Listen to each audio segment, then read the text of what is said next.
తెలుగుదేశం పార్టీలో కొత్త తరం వస్తోంది. సరికొత్త శకంలోకి అడుగు పెడుతోంది.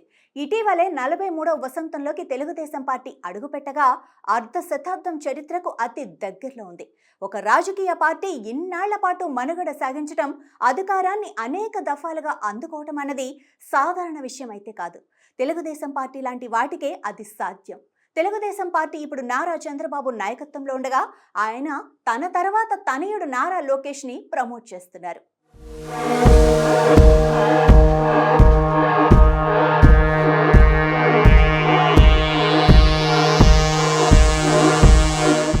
ప్రస్తుతం జాతీయ ప్రధాన కార్యదర్శిగా ఉన్న లోకేష్ తెలుగుదేశం పార్టీలో ఇప్పటికే పట్టు సాధించారు. పైగా తనను తాను రుజువు చేసుకుంటూ యువగళం పేరుతో ఎన్నికల ముందు చేసిన పాదయాత్ర కూడా టీడీపీ విజయానికి ఎంతగానో దోహదపడింది. ఇక ప్రభుత్వంలో కూడా తనకు అప్పగించిన శాఖలను లోకేష్ సమర్థవంతంగా నిర్వహిస్తూ వస్తున్నారు.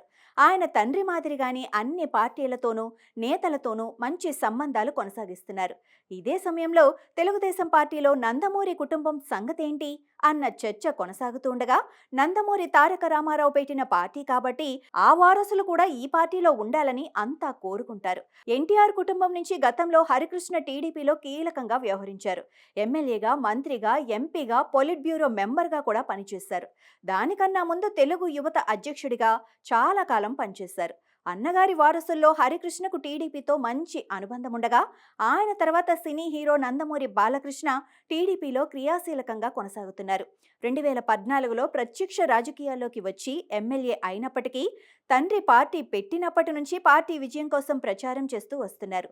హ్యాట్రిక్ ఎమ్మెల్యేగా హిందూపురం నుంచి కొనసాగుతున్న బాలకృష్ణకు మంత్రి పదవి రాలేదని అభిమానులు నిరాశలో ఉన్నప్పటికీ ఆయన కోరుకుంటే అదేమంత పెద్ద విషయం కాదని అనేవారు ఉన్నారు. ఆయన ఇంకా సినిమాల్లో కొనసాగుతున్నారు కాబట్టే మంత్రి పదవి వైపు పూర్తి స్థాయిలో ఆసక్తి చూపటం లేదని ఆయన సన్నిహితులు అంటున్నారు. వచ్చే ఎన్నికల నాటికి బాలయ్య 7 పదులకు చేరువవుతుండటంతో మరోసారి పోటీ చేసి మంత్రి పదవితో పాటు కీలకమైన పదవులు చేపట్టే అవకాశాలు తోసిపుచ్చలేమని చెప్తున్నారు. ఇక 3వ తరంలో ఉన్న జూనియర్ ఎన్టీఆర్, కళ్యాణ్ రామ్ ఇద్దరూ వెండితెర మీద హీరోలుగా రాణిస్తున్నారు. జూనియర్ ఎన్టీఆర్ అంతర్జాతీయంగా తన సత్తాను చాటుకుంటున్నారు. ఆయన సినీ కెరీర్ ఇప్పుడు పీక్ స్టేజ్ లో కొనసాగుతుండగా ఖచ్చితంగా మరో 20 ఏళ్లకు పైగా ఆయన ఇదే దూకుని కొనసాగిస్తారని చెప్పనక్కర్లేదు. కళ్యాణ్ రామ్ సైతం హీరోగా తనను తాను ప్రూవ్ చేసుకుని ముందుకు సాగుతున్నారు.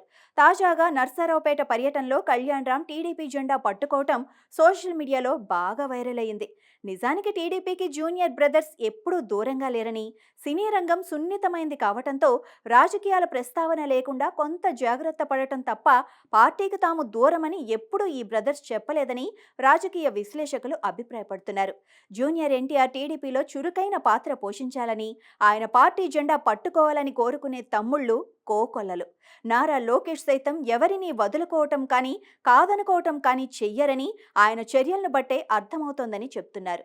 ఎవరేమన్నా నారా కుటుంబం, నందమూరి కుటుంబాలు టీడీపీకి 2 కళ్ళు అనే అంతా అంటారు. తెలుగుదేశం పార్టీకి వారసులు ఎవరు అన్నది ఎప్పుడూ ప్రశ్న కానే కాదని, అవన్నీ మీడియాలో వస్తున్న వార్తలు మాత్రమేనని చెబుతారు. తెలుగుదేశం పార్టీకి తిరుగులేని సినీ ఆకర్షణ ఉండటంతో దాన్ని పుష్కలంగా వాడుకోవాలని సూచించేవారు ఉన్నారు. వేరే ఇతర హీరోల మీద ఆధారపడటం కంటే ఇదే ఉత్తమమని తమ్ముళ్ల మాట. కళ్యాణ్ రామ్ టీడీపీ జెండా పట్టి ఒక అనుమానాన్ని నివృత్తి చేయగా, జూనియర్ కూడా జనంలోకి వచ్చి ఇదే విధంగా జెండా ఎత్తితే ఆ రోజే టీడీపీ శ్రేణులకు అసలైన పర్వదినమని అంటున్నారు.